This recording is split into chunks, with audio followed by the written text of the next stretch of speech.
नमस्कार, आप देख रहे हैं न्यूज फॉर नेशन और मैं हूं शुभी आपके साथ। बिहार में अब विधानसभा चुनाव सर पर है और ऐसे में एक एक करके सारी तस्वीरें साफ होती दिखाई दे रही है।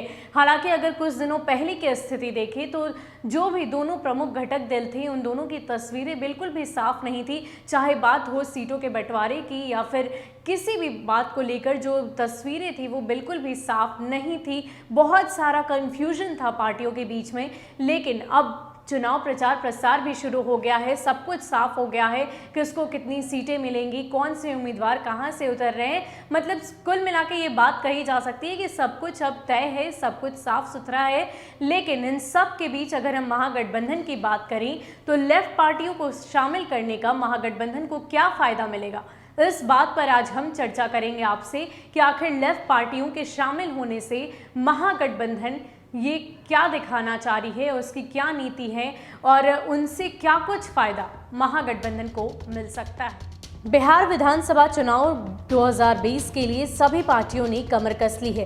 काफी बातचीत के बाद इस महीने की शुरुआत में महागठबंधन के घटक दलों के बीच सीटों का बंटवारा हो गया। महागठबंधन में राष्ट्रीय जनता दल, कांग्रेस और लेफ्ट पार्टियां सीपीआईएमएल, सीपीआई और सीपीएम शामिल हैं। राज्य में पहले चरण का चुनाव 28 अक्टूबर को होना है। आरजेडी को ये अच्छी तरह से पता है कि वामपंथी दलों के पास किसी भी जाति आधारित पार्टी जैसे राष्ट्रीय लोक समता पार्टी या विकासशील इंसान पार्टी की तुलना में ज्यादा समर्पित वोट बैंक है। बिहार चुनाव के पहले चरण में अपने प्रदर्शन और स्ट्राइक रेट में सुधार के लिए राजद ने महागठबंधन में कांग्रेस के अलावा वाम दलों के साथ रहने को तवज्जो दी है। राजद ने पहले चरण की 8 सीटों पर सीपीआई के साथ गठबंधन किया है। हालांकि राजद 42 सीटों पर चुनाव लड़ रही है और उसे सीपीआईएमएल का कैडर वोट पाने की उम्मीद है। सीपीआईएमएल का इन सीटों पर मजबूत आधार है और लेकिन इतने पर्याप्त वोट नहीं है कि वह स्वतंत्र रूप से ये सीटें जीत सके। हालांकि आंकड़ों से पता चलता है कि धुरैया और गोह जैसी लगभग 10 सीटें हैं जहां पिछले विधानसभा चुनाव में लेफ्ट पार्टी के वोट जीत के अंदर से ज्यादा थे। 2015 में पार्टी 37 सीटों में से सिर्फ 1 सीट तरारी जीती थी। हालांकि पार्टी ने इन सीटों पर करीब 3% वोट हासिल किए। ये वोट बैंक आगामी चुनाव में महत्वपूर्ण भूमिका निभा सकता है। राजद नेता और राज्यसभा सांसद मनोज कुमार झा का मानना है कि सीपीआईएमएल और सीपीआईएम के पास राज्य भर में समर्पित कैडर हैं और 60 से ज्यादा विधानसभा सीटों पर उनके वोट निर्णायक हैं।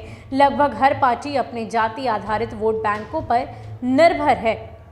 बिहार में गठबंधन की चुनावी राजनीति में वामपंथी हमेशा विफल रहे, लेकिन उनके सहयोगी लाभान्वित हुए हैं। लेफ्ट के समर्पित कैडर वोट बैंक आसानी से गठबंधन के उम्मीदवारों को ट्रांसफर हो जाते हैं, लेकिन दूसरी पार्टियों के वोट बैंक से लेफ्ट को उस अनुपात में वोट कभी नहीं मिलता।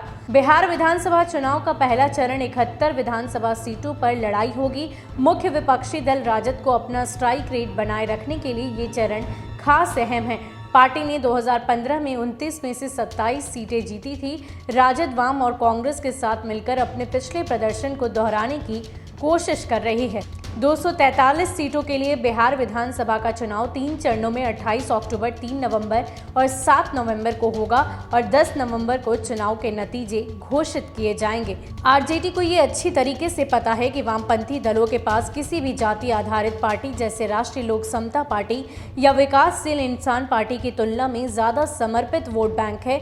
बिहार चुनाव के पहले चरण में अपने प्रदर्शन और स्ट्राइक रेट में सुधार के लिए राजद ने महागठबंधन में कांग्रेस के अलावा वाम दलों को साथ रहने के लिए तवज्जो दी है। तो कुल मिलाकर ये बात कही जा सकती है कि महागठबंधन या फिर राजद की जो ये प्लानिंग है कि वामपंथी दलों को अपने ओर रखना, उनके साथ ही रहकर चुनाव लड़ना, वो इसलिए क्योंकि हमेशा से यही देखा गया है। इतिहास के पन्नों को भी अगर उलट कर देखें तो पिछले विधानसभा सीटों में भी यही देखा गया है कि जब भी वो लोग साथ रहते हैं तो उनके जो वोटर्स हैं वो बिल्कुल समर्पित वोटर्स हैं और कहीं ना कहीं इसका फायदा गठबंधन को ज़रूर मिलता है।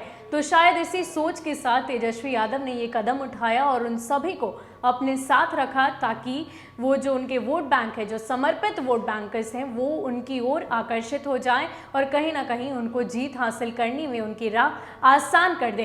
इसके साथ ही हम आपको बताते चलें कि अभी कुछ दिन पहले ये भी देखने को मिला था कि जो कन्हैया कुमार हैं उन्होंने भी तेजस्वी यादव के साथ मिलकर रैलियां की हैं और करने भी वाले हैं। तो ये जो सारी प्लानिंग है वो कहीं ना कहीं तेजस्वी यादव जानते हैं कि वो उनकी राह को आसान कर सकते हैं। तो कुल मिलाकर इस सवाल का जवाब यही हुआ कि ये समर्पित वोट बैंकर्स को अट्रैक्ट करने की कोशिश है कि किसी भी तरह बस सत्ता का ताज उन तक पहुंच पाए। फिलहाल के लिए इतना ही। ऐसे ही अपडेट्स के लिए आप हमारे साथ बने रहिए और देखते रहिए न्यूज़ फॉर नेशन। नमस्कार।